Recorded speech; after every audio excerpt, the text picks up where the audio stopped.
So this is one thing you can do as a parent to help de-escalate a situation when your child is completely dysregulated.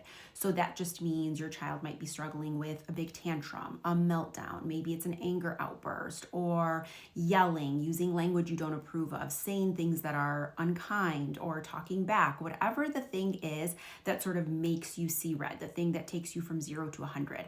I want to walk you through what it is exactly that you can do and how to reframe this.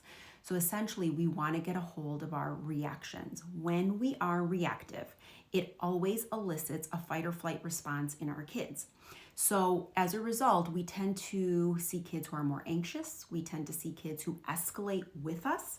So now they're already dysregulated. We come in and we start to yell and say, that's enough. I don't want to hear you anymore. That's ridiculous that you're even crying about this, right? Whatever the thing is, I'm not repeating myself. And we start to yell. We start to punish. We start to hand out consequences that are not even appropriate with what just happened.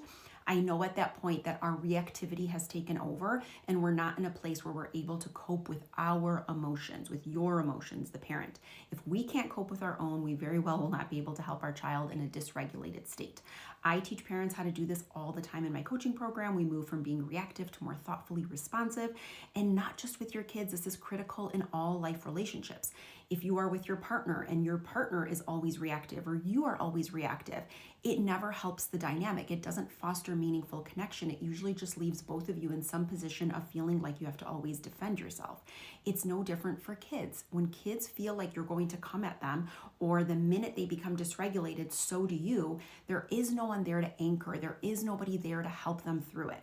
Our job is to stay steady, to stay calm, to anchor down, and to hold our boundary. It's really hard. It takes time, but that's the aim. Not to explain ourselves, not to justify the boundary we're setting, not to convince them to calm down, but it really is to show that we are completely steady and strong in the boundary that we just set, and that it's okay for them to feel what they're feeling. They will work through it. As a result, as they work through it, they will become more resilient, and so will you. But you have to start there. We have to shift that reactivity into more thoughtful responses.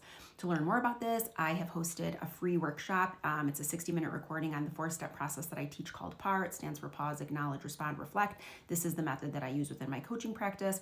Additionally, I am hosting a free workshop tomorrow, Tuesday, February 18th at 12 o'clock Eastern Time, called Emotional Regulation for Parents and Kids. I'm going to teach you the strategies that I've used in the last 20 plus years working with families.